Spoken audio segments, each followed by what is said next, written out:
Excellencies, good afternoon. Commissioner, members of the media, fellow election observers, civil society organisations, and representatives of the diplomatic community. Ladies and gentlemen, thank you very much for attending this press conference.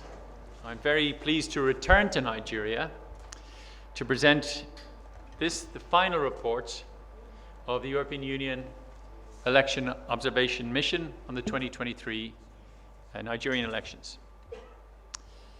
On behalf of our mission, I'd like to express my appreciation to the Independent National Electoral Commission for inviting the European Union to observe the 2023 general elections, and I'd like to also express my gratitude to federal and state institutions, judiciary, civil society, media and political parties for their cooperation throughout the course of our observation.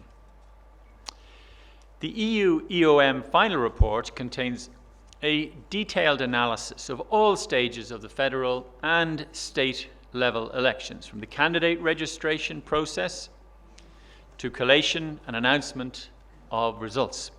Based on this analysis, the report concludes with 23 recommendations aimed at improving future electoral processes.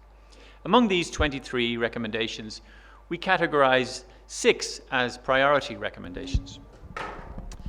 Ladies and gentlemen, before I turn to the content of our report and the recommendations we offer, I would like to quickly recap how an EU election observation mission assesses an electoral process, as well as the composition and duration of our mission.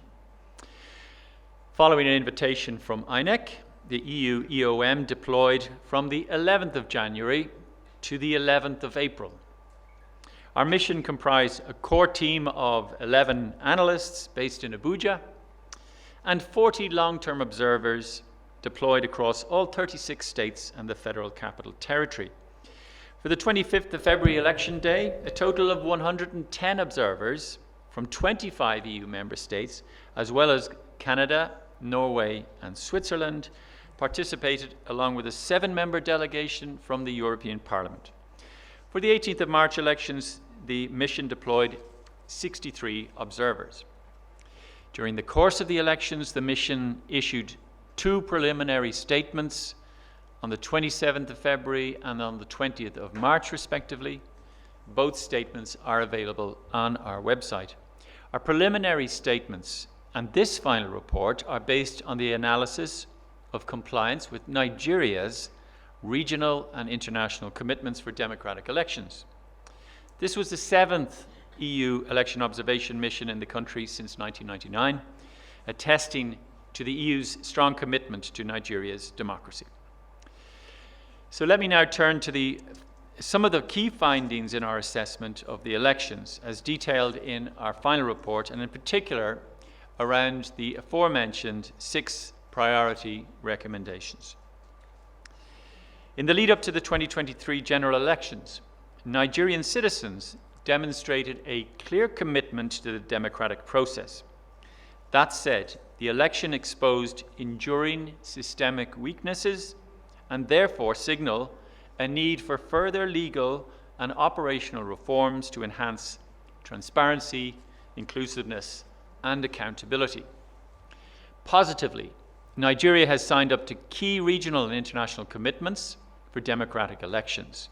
While we consider the electoral legal framework provides an adequate foundation for the conduct of democratic elections, there are ambiguities in the law.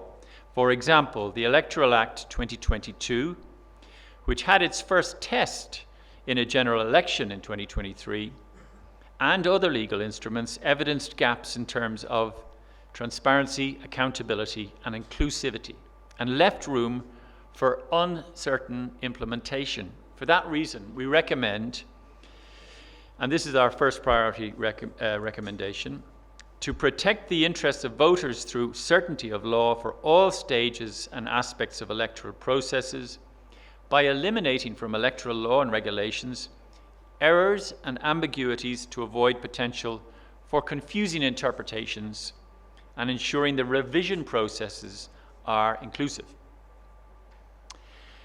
A positive aspect of the voter registration process was active youth engagement, with 2/3 of the 9.5 million new registrants being young people. However, there is a need for greater efforts to protect genuine youth participation in elections, and similarly, ongoing underrepresentation of marginalized groups in political life requires robust remedial action.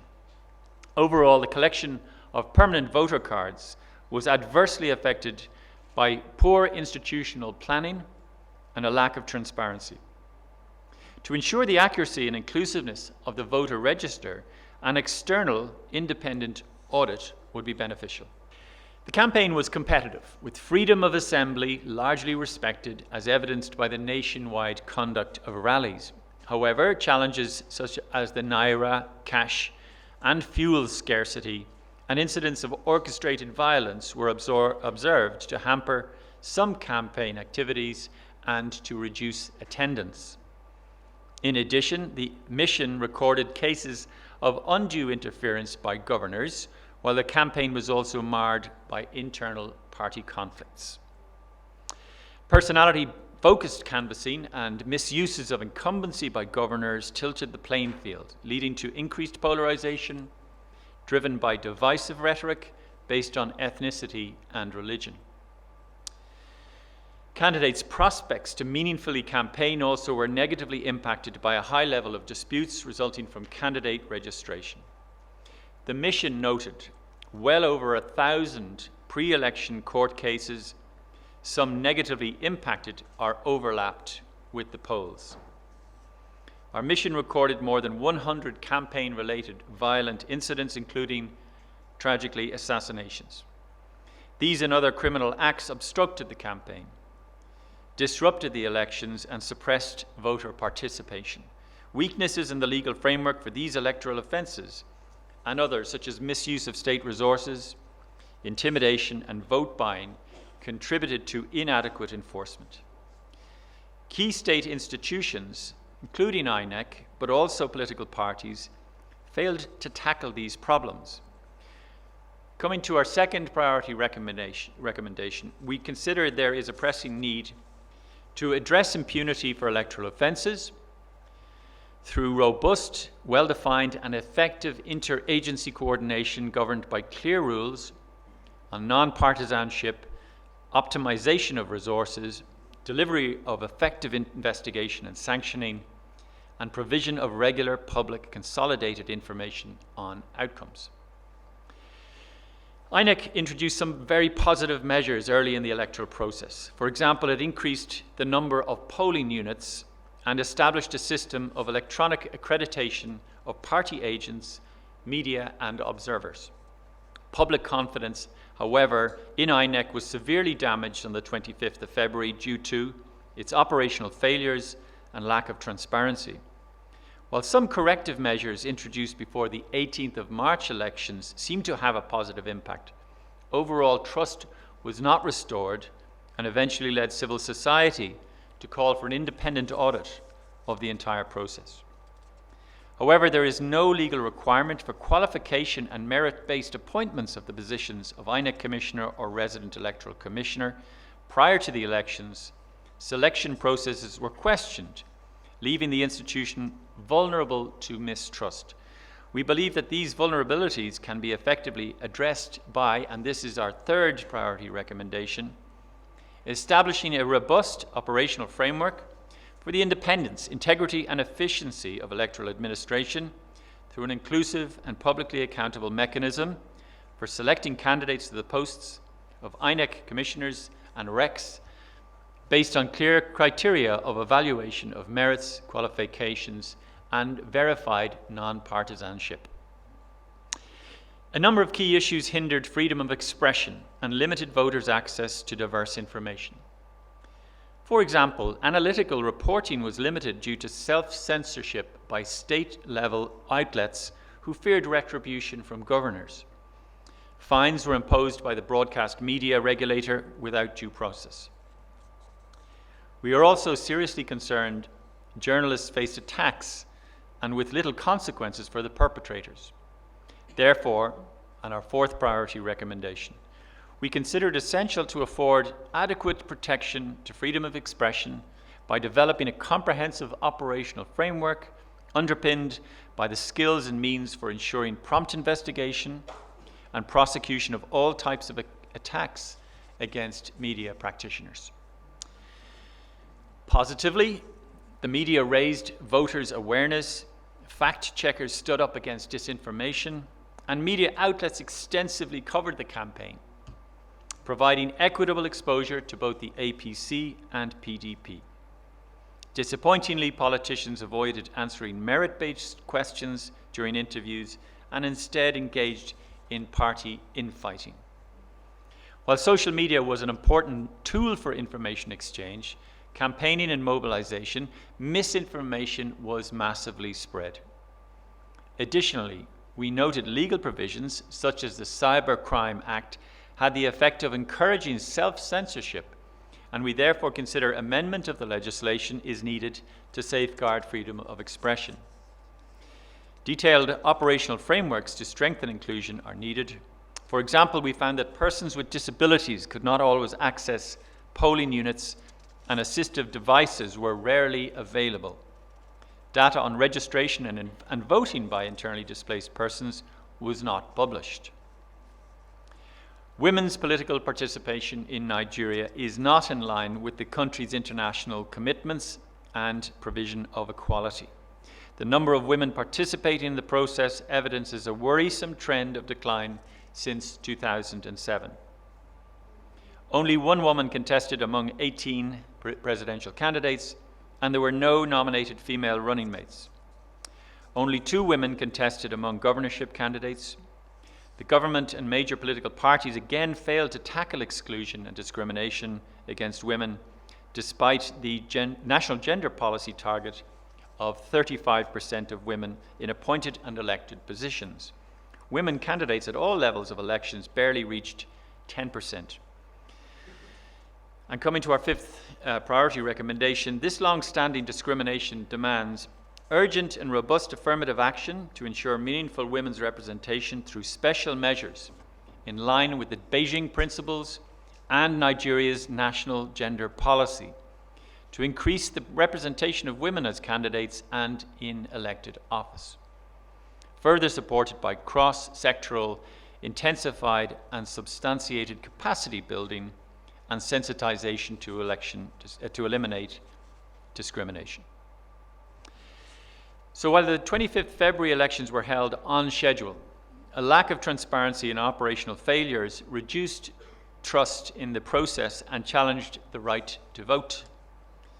Voters assigned to new polling units had difficulties in identifying their correct polling unit, and the conditions in almost half of polling units observed did not ensure the secrecy of the vote. In 16 states, the mission noted incidents of violent attacks on polling units and indeed on INEC staff and harassment of voters. The counting procedures were negatively impacted by overall poor understanding, particularly in completing forms, and chaotic and overcrowded conditions in collation centres observed. Key issues impacting the orderly conduct of elections on March the 18th included interference by party agents and a lack of adequate protection of the secrecy of the vote. The elections were impacted by outbreaks of fighting and thuggery, which led to a high number of cancellations of polling units and, regrettably, also fatalities. The introduction of the bimodal voter accreditation system, or BVAS, and the INEC results viewing portal IREV was widely seen as an important step to ensure the integrity and credibility of the elections, but lack of transparency before the polls, and notably the severely delayed display of presidential result forms on the 25th of February, for which INEC failed to give a timely and comprehensive explanation, dashed the public trust in election technologies and in INEC. For both elections, INEC did not publish key relevant information, hampering transparency throughout the collation processes and the declaration of election results. For example, INEC failed to publish the manner of calculation of the declared winners, turnouts, number of accredited voters, and the list of polling units where elections were cancelled, postponed, or not held. The absence of this information undermined the possibility for independent verification of the outcome and public trust. We consider it vital, and this is our final priority recommendation, to protect the free expression of the will of the voter and integrity of elections by establishing a robust, transparent, and easily verifiable results processing system with clear rules. These include uploading polling unit results from the polling unit only and in real time. At each level of collation, results forms to be uploaded in real time, and all forms to be published in an easily trackable and scrapable database format.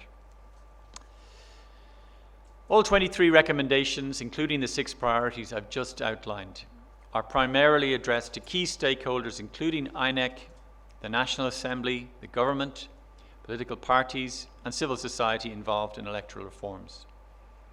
We have already presented the final report to INEC, the Ministry of Foreign Affairs, and the Presidency. Later this week, the mission will hold a roundtable meeting with election stakeholders to further discuss and reflect on our recommendations and their possible implementation. We offer these recommendations in the spirit of cooperation, but of course it's up to Nigerian institutions and partners to decide whether they will take them forward and take them into consideration. Importantly, there is a need for political will to achieve improved democratic practices in Nigeria. Inclusive dialogue between all stakeholders on electoral reform remains crucial. The European Union stands ready to support Nigerian stakeholders in the implementation of these recommendations. I thank you very much for your interest, and I look forward to your questions.